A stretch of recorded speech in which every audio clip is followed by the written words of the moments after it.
پتہ نہیں کیوں یہ ڈسکنیکٹ ہو رہا ہے بار بار. اللہ پاک میرے گناہوں کو معاف فرمائے, ہم سب پر اپنا فضل فرمائے. بات چل رہی تھی اس کو موصول, یہ آگے والے کا موصول بنے گا.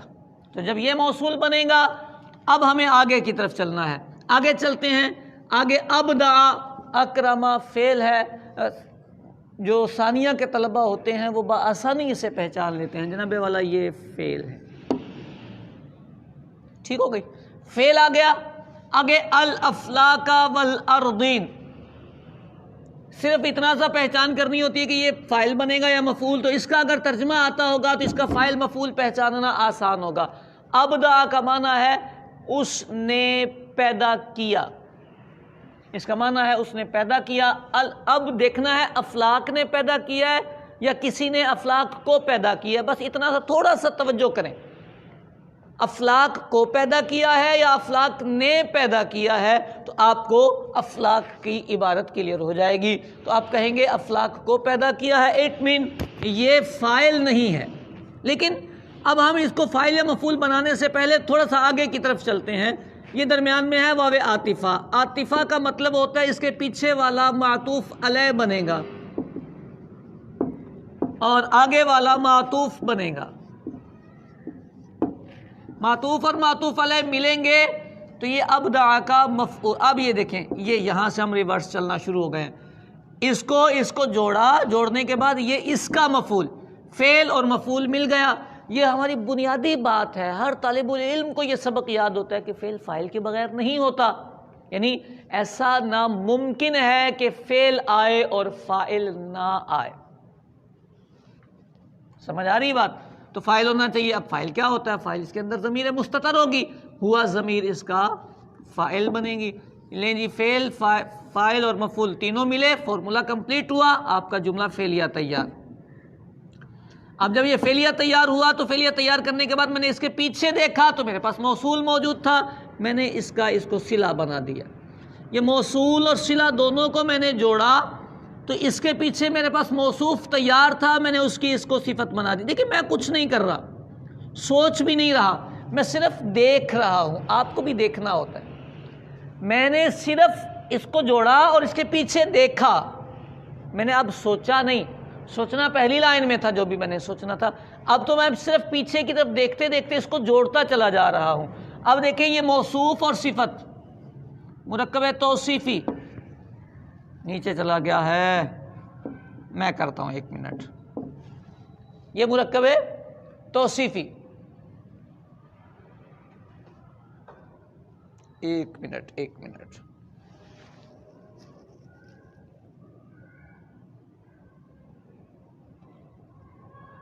ہاں جی, یہ بنا مرکب توصیفی. ٹھیک ہو گیا.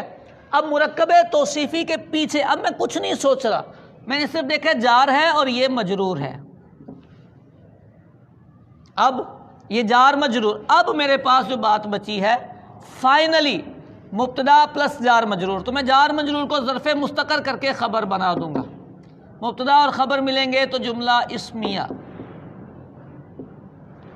مبتدا اور خبر ملیں گے تو یہ جملہ اسمیہ بنے گا. یہ ہمارے پاس جملہ اسمیہ تیار ہو جائے گا. اب اگلا اہم مرحلہ. ہر دفعہ میں یہ کہا کرتا ہوں کہ بیٹے ترکیب بغیر ترجمے کے نہیں ہوتی. ترکیب ہم کیوں سیکھتے ہیں؟ تاکہ ہمیں ترجمہ کرنا آئے. اب اگر آپ کو جملہ اسمیہ کا ترجمہ کرنا آتا ہوگا, آپ کی گرفت ہوگی تو آپ بآسانی کر لیں گے. لیکن اگر آپ کی گرفت نہیں ہوگی تو پھر آپ الجھ جائیں گے. میرا پیٹرن یہ ہوتا ہے کہ پہلے مبتدا کا ترجمہ پھر خبر کا. مبتدا کون ہے؟ الحمد. میں نے لکھا تمام تعریفیں. تمام تعریفیں.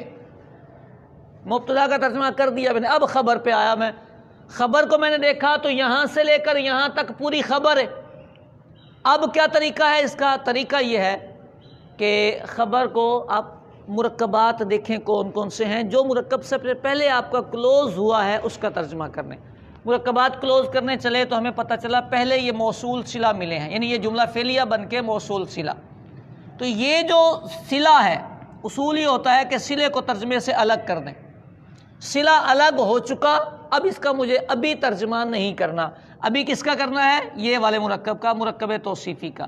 جی مرکب توصیفی کا ترجمہ کریں گے. یہ صفت ہے, یہ موصوف ہے. الذی کا پہلے ترجمہ کریں گے اور اس کے بعد لفظ اللہ اس میں جلالت کا ترجمہ کریں گے، کوئی اضافہ نہیں کرنا، صرف الٹا ترجمہ کرنا ہے۔ تمام تعریفیں یہ اس الذی کا میں نے ترجمہ کیا ہے، اس کا ترجمہ اس ہی ہوتا ہے، اس کا ترجمہ اس ہی کرنا چاہیے جی۔ تمام تعریفیں اس اللہ کے لیے، یہ میں نے عربی کے لفظوں کا ترجمہ کر دیا، جملے کی پہچان آخر میں ہے۔ تمام تعریفیں اس اللہ کے لیے ہیں، یہ جملہ اسمیہ کا ترجمہ میرے پیٹرن کے مطابق ہے بالکل۔ اب صلے کا ترجمہ، جو صلے میں عائد ہوتا ہے اس کا ترجمہ وہ نہیں کرتے جو کر دیتے ہیں، اس نہیں کرتے جس کرتے ہیں، عائد میں اس یا جس یا جو کا ترجمہ کرتے ہیں۔ تو یہ عائد تھا اس کا ہوا، جس نے آسمان اور زمین کو پیدا کیا۔ اس میں بھی میرا پورا پیٹرن موجود ہے۔ جملہ فعلیہ میں یہ ہوتا ہے، پہلے فاعل کا ترجمہ کر دیں، پھر مفعول کا کر دیں، آخر میں فعل کا کریں۔ پہلے میں نے فاعل کا کر دیا ہے، پھر مفعول کا کر دیا ہے، آخر میں فعل کا ترجمہ کر دیا ہے۔ یہ آسان پیرایا ہوتا ہے۔ طلبہ سوچتے زیادہ ہیں، کرتے تھوڑا ہیں۔ اگر دیکھنا شروع کر دیں اور صرف گرفت رکھیں، ان کو یہ پتہ ہو کہ چھوٹی چھوٹی باتیں، کوئی لمبا چوڑا نہیں، میں نے نہیں کہا کہ آپ کو پوری نحو آتی ہو، میں نے صرف آپ کی بارگاہ میں اتنی سی گزارشات کی ہیں کہ محترم بنیادی باتیں آپ کو آتی ہوں، آپ کی گرفت مضبوط ہو، آپ کو ترجمہ کرتے ہوئے، آپ کو بات کرتے ہوئے پتہ چل رہا ہو کہ آپ کیا بول رہے ہیں۔ آپ کے پاس جار آئے تو آپ کو مجرور کا پتہ ہو، موصوف آئے تو صفت کا پتہ چلے، بس یہ چھوٹی چھوٹی باتیں ہوتی ہیں اور یہ ایزیلی پتہ چل جاتی ہیں، کوئی پہاڑ نہیں توڑنے پڑتے، چھوٹے چھوٹے فارمولاز ہوتے ہیں، ان کو اپلائی کریں تو آپ کا خود ہی کلیئر ہو جائے گا۔ کل ہمارے ساتھ کیا ہوا، ہم نے کچھ طلبہ کو تھوڑا سا کام دیا، اس میں مس پرنٹنگ ہو گئی، ایک جگہ پہ الف لام لگا۔ میں آپ کو تھوڑی سی دلچسپ بات عرض کروں، یوں بات ہو گئی، یہ بھی چیزیں دیکھیں سمجھنے والی ہوتی ہیں، کیسے سمجھ میں آتی ہیں۔ وہ تھی الذی لہ الملک، اور آگے تھا السماوات والارض۔ اب سمجھانا کیا تھا؟ سمجھانا طالب علم سے جو ہماری بات ہوئی، یہ الملک السماوات، معرفہ پلس معرفہ کا فارمولہ مرکب توصیفی بنتا ہے، 80% چانسز یہی ہوتے ہیں، یہ میں نہیں پڑھایا ہوا ہے۔ طالب العلم نے یہ معرفہ دیکھا، یہ معرفہ دیکھا، مرکب توصیفی بنایا، میں نے بولا ٹھیک ہے بنا لیا آپ نے، کوئی مسئلہ ہی نہیں ہے، بنایا۔